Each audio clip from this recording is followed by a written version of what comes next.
What are the 7 steps to wealth? That's what we're talking about today on the East Central Business Show. I'm John Naylor, joined by John Fitzgerald, author, property investor, all-round good guy, and a host of other things, yeah? All around good guy. Just remember that bit.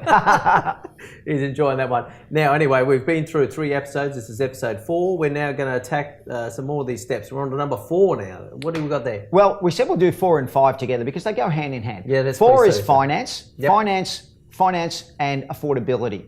Now, these go hand in hand because essentially the one secret weapon you have and we have is, and think about it from the start, we want to turn $50,000 into $2 or $3 million. Mm-hmm. And I can give you case studies of people who read this book 20 years ago, who started with $20,000 that have turned this into over $2 million. That was a substantial deposit back in the day, though. Yeah, well, it was 5%. 5% deposit. So, okay, yeah, sure. Finance. The banks lend on residential property.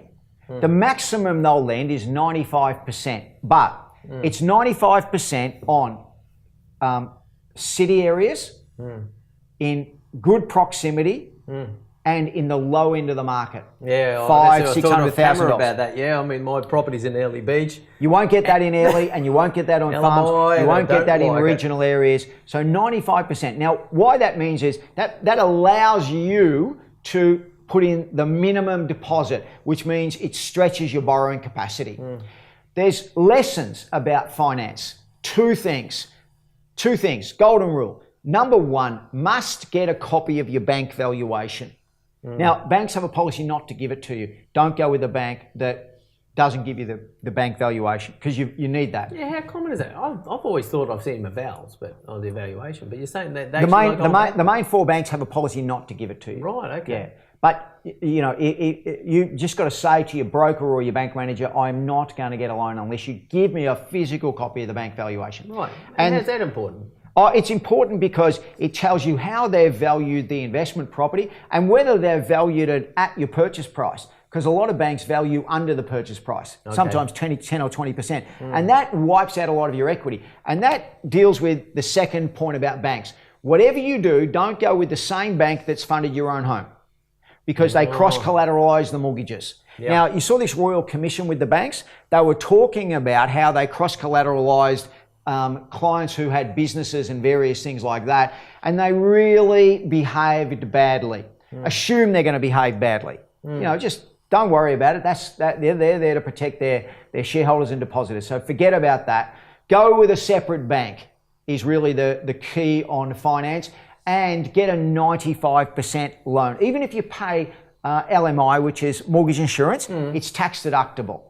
Now, on top of that is step 5, which is aim for affordability. As I said before, stay at the bottom end of the market because that's where 95% of the action in the market is. It's at the bottom end.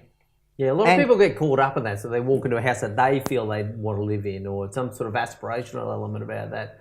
And immediately the budget goes through the roof. You really want to buy affordable. That's going to rent, yeah? Well, it's going to give you cash flow, but also you're going to get more land content.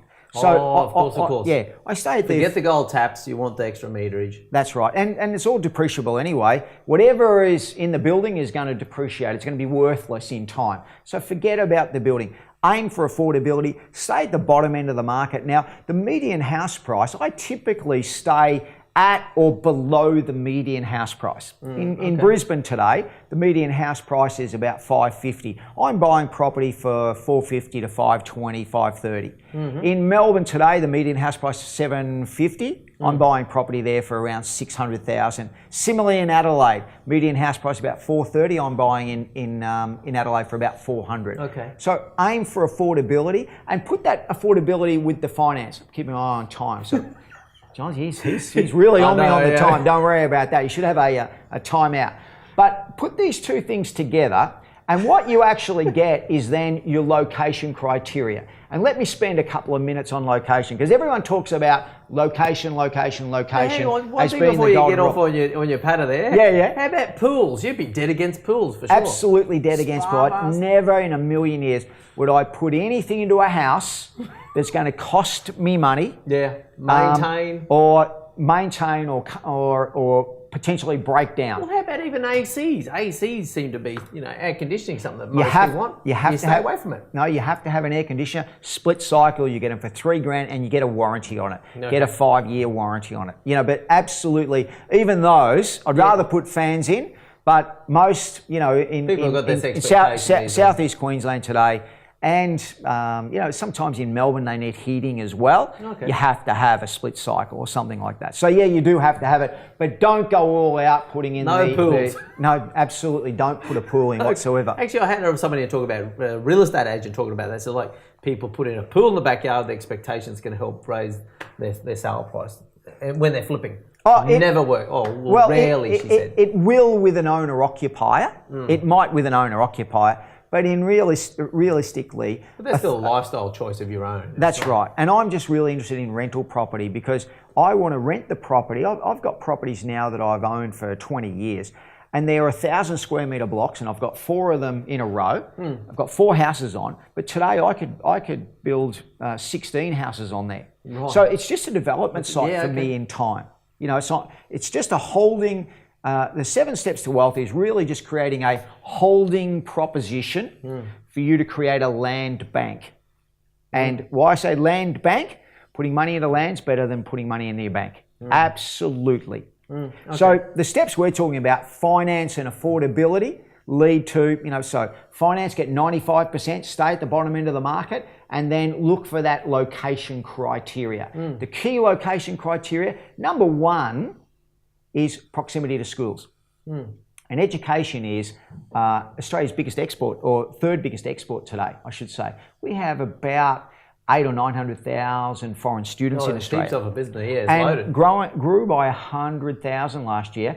And coming from India, coming from China, because Trump's now shut the doors to Chinese students. So they're all coming here. That's opportunity for us. Massive. It's really massive. So in Brisbane, as an example, if you don't know Brisbane, I've got a lot of property around John Paul College. Fantastic school, but they have a massive foreign student facility, boarding and all of that sort of thing. Okay. And I just see land and land values will grow significantly around it. Plus it's got the Logan Hyperdome. So schools, transport and hospitals. Because we also have our baby boomers living longer and healthcare is going to employ 1 in 5 to 1 in 6 people in Australia in the next 10 years. And today it's the biggest employer group in Australia. Yeah, true. The biggest. But there's so much else happening disruption-wise around other industries. What is everybody going to do that's meaningful? And obviously healthcare is an easy choice. Yeah? Oh yeah, absolutely. So then people say location, location, location. For me, it's not. It's land content, timing, location. Location is important, but land content first and foremost. Then timing, then location. And using up time is something else John Fitzgerald does extremely well. Now, how do people get some more John Fitzgerald? Get a copy of 7 Steps to Wealth. Read it. Good template for you to have, or go on 7steps.com.au. No, fabulous. So completely out of time this occasion. Yeah, so this is part of an ongoing series around the 7 Steps of Wealth and an entertaining chat with John Fitzgerald. We'll see you next time, the East Central Business Show. Thank you very much for watching another episode of the East Central Business Show. What we're doing on the East Central Business Show is we're bringing you business leaders and the best of the knowledge. We want to bring them on the show and release that content so that that's something that we can share with you via this easy to consume format.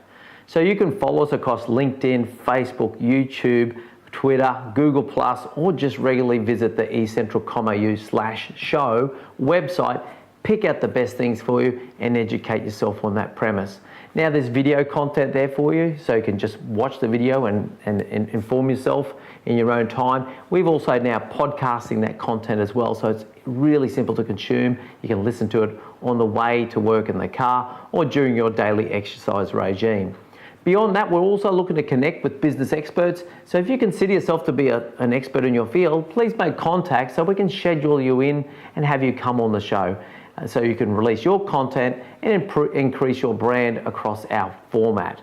Beyond that, we also invite people to send us their email address so we can send you our monthly magazine. And that's just the best of the content, the best of the videos for the month, put out once again in an email, arrives in your inbox, so you can just go through and pick out the things that are really going to educate you and advance you in your field of expertise and in business. We're a business-focused show.